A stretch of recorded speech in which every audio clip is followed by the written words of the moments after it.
भारतीय इतिहास में अनेक महारथी हुए, लेकिन एक ऐसा योद्धा जिससे पूरी पांडव सेना डरती थी। भारत भूमि में यह प्रतापी अपने आप में एक ऐसा महारथी था जिसे कोई भी अपना प्रतिद्वंदी बनाने से डरता था। यह योद्धा इतिहास की सबसे बड़ी महाभारत के युद्ध को अकेले 20 दिनों में खत्म करने की सामर्थ्य रखता था। पांडव सेना को अकेले 20 दिनों में खत्म करने की क्षमता रखता था। इनके पास 7,28,000 लोगों को मृत्यु के घाट उतारने की शक्ति भी थी। तो दोस्तों, आखिर इतने महाबलशाली व्यक्ति कौन थे? हम किसी और के नहीं, महाप्रतापी भीष्म पितामह की बात कर रहे हैं। एक ऐसा योद्धा जिसे मौत कभी छू नहीं सकती थी। पूरी दुनिया इनके पराक्रम की साक्षी थे। वेद व्यास ने इन्हें राजनीतिक व्यक्ति के रूप में केंद्रित किया और इसे महाभारत का सबसे वृद्ध और ज्ञानवान कहा गया है। तो आइए इनके विराट प्रतिज्ञा के बारे में जानते हैं। राधे राधे दोस्तों, ओम टीवी पर आप सभी का बहुत बहुत स्वागत है। धर्म से जुड़े हुए ऐसे और वीडियोस देखने के लिए चैनल को तुरंत सब्सक्राइब करें। तो अब बिना किसी देरी के शुरू करते हैं आज का वीडियो। भीष्म पितामह का जन्म हस्तिनापुर के राजा शांतनु और माता गंगा की कोख से हुआ था। इनका नाम देवव्रत था। पूर्व जन्म में भीष्म पितामह एक वसु थे और यह एक गौ वसु थे। वसु शब्द का अर्थ 8 वैदिक देवताओं का एक वर्ग या गण होता है, जिसमें सूर्य, कुबेर, मौलसिरी नामक सदाबहार वृक्ष और उसका फूल, पानी, जल सब में निवास करने वाला होता है। एक बार वसु अपनी पत्नियों के साथ मेरु पर्वत भ्रमण कर रहे थे। वहीं महर्षि वशिष्ठ का आश्रम होता है, जहाँ प्रिय गाय कामधेनु की बछड़ी नंदिनी गाय बंधी हुई होती है और गौ वसु की पत्नी गाय को लाने की जिद करती है। और उस समय महर्षि वशिष्ठ आश्रम में नहीं होते, तब गाय को लेकर आ जाते हैं। जब महर्षि वशिष्ठ वापस आते हैं तब दिव्य दृष्टि से देखते हैं और फिर सभी वसु को श्राप देते हैं कि अगला जन्म मनुष्य के रूप में होगा। फिर सभी वसु महर्षि वशिष्ठ से क्षमा मांगते हैं। बहुत याचना करने पर सभी वसु को माफ कर देते हैं, पर गौ वसु को लंबे समय तक मनुष्य रूप में रहने और दुख भोगने का श्राप देते हैं। देवराज इंद्र ने भीष्म पितामह को दिव्य अस्त्र प्रदान किए और वहीं मार्कंडेय जी ने उन्हें चिर यौवन का वरदान दिया था। भीष्म पितामह के पिता शांतनु की शादी सत्यवती से होने वाली थी। सत्यवती ब्रह्मा के श्राप से मत्स्य भाव को प्राप्त हुई अद्रिका नाम की अप्सरा के गर्भ से उप्रचर वसु द्वारा उत्पन्न एक कन्या थी और इसका ही नाम बाद में सत्यवती हुआ। जब इनका विवाह राजा शांतनु से होने वाला रहता है तब सत्यवती भीष्म पितामह को कहती हैं कि मेरे बच्चों को कभी मान सम्मान सुख सुविधा नहीं मिलेगी, राजभोग का सुख सुविधा भी नहीं उठा पाएंगे। तब भीष्म ने आजीवन ब्रह्मचारी रहने और गद्दी ना लेने का वचन दिया। यह एक विराट प्रतिज्ञा थी। अपने पिता के लिए इस तरह की प्रतिभक्ति देख उनके पिता शांतनु ने उन्हें इच्छा मृत्यु का वरदान दे दिया था। सत्यवती के कहने पर ही भीष्म ने काशी नरेश की 3 पुत्रियों अम्बा, अम्बालिका और अंबिका का अपहरण किया था और बाद में अम्बा को छोड़कर सत्यवती के पुत्र विचित्रवीर्य से अम्बालिका और अंबिका का विवाह करा दिया। लेकिन अम्बा चाहती थी जो उन्हें अपहरण करके लाए हैं उसी से विवाह करेंगी, लेकिन भीष्म पितामह अपने वचन से बद्ध थे।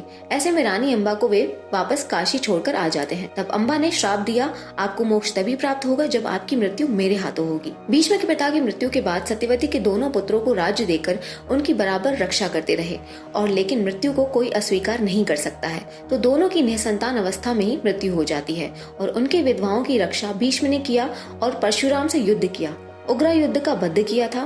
फिर सत्यवती के पूर्व पुत्र कृष्ण दयायापन द्वारा उन दोनों की पत्नियों से पांडु तथा धृतराष्ट्र का जन्म हुआ था और इन दोनों के बचपन में भीष्म ने हस्तिनापुर का राज्य भी संभाला।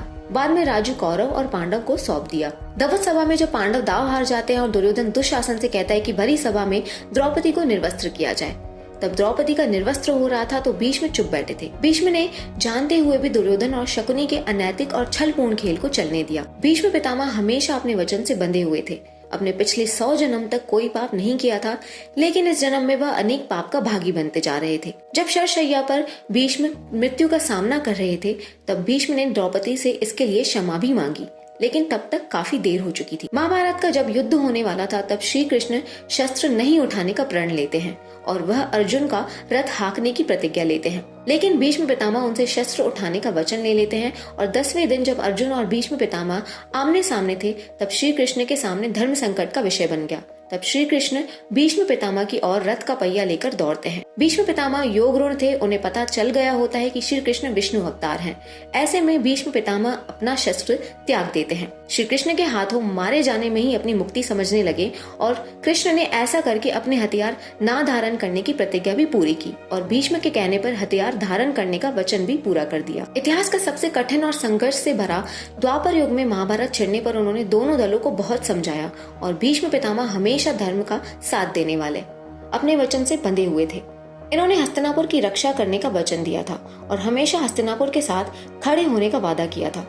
इन्हीं बातों को धृतराष्ट्र याद दिलाता है और तब महाभारत में अधर्म की तरफ से युद्ध लड़ने को बद्ध हो जाते हैं और अंत में कौरवों के महासेनापति नियुक्त किए जाते हैं। महाभारत के युद्ध को अकेले खत्म करने में भीष्म को 20 दिनों से अधिक समय नहीं लगा, लेकिन भीष्म ने पांडु पुत्रों पर प्रहार न करने का वचन दिया था। महाभारत के युद्ध में पांडवों के प्रति उनका स्नेह विवाद की मुख्य वजह रही थी और दुर्योधन द्वारा लगातार दबाव बनाए जाने के बाद पितामह और अर्जुन के बीच युद्ध शुरू हुआ और श्री कृष्ण ने पितामह को ज्ञान दिए। भीष्म पितामह ने अपने राज बताया कि वह किस तरह से अपने शस्त्रों का त्याग करेंगे। रानी अंबा का जन्म शिखंडी के रूप में द्रुपद नरेश की पुत्री के रूप में हुई रहता है। उसी के हाथों मरने से भीष्म पितामह को मोक्ष मिलता है। जब श्री कृष्ण अपना सुदर्शन चक्र निकालते हैं तब भीष्म पितामह अपने आप को समर्पण कर देते हैं और महाभारत युद्ध के 10वें दिन अर्जुन पर बाण चलाते हैं, पर भीष्म को मोक्ष शिखंडी के हाथों मृत्यु से मिलता है। इसलिए पहला बाण शिखंडी चलाती हैं और भीष्म पितामह कन्याओं के द्वारा उठाए गए शस्त्र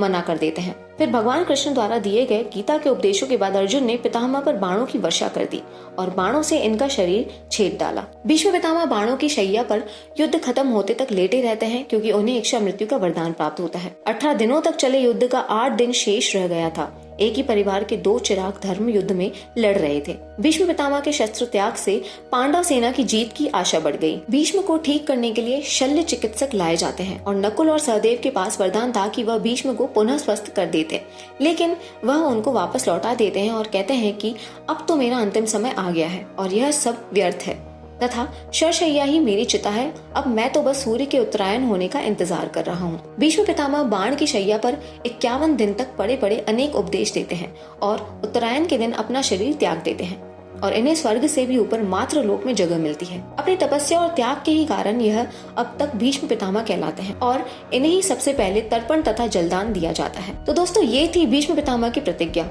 अगर आपको धर्म से जुड़े ऐसे ही वीडियोस पसंद आते हैं तो हमारे चैनल को लाइक, सब्सक्राइब, शेयर जरूर कीजिएगा। मिलते हैं अगली वीडियो में। राधे राधे।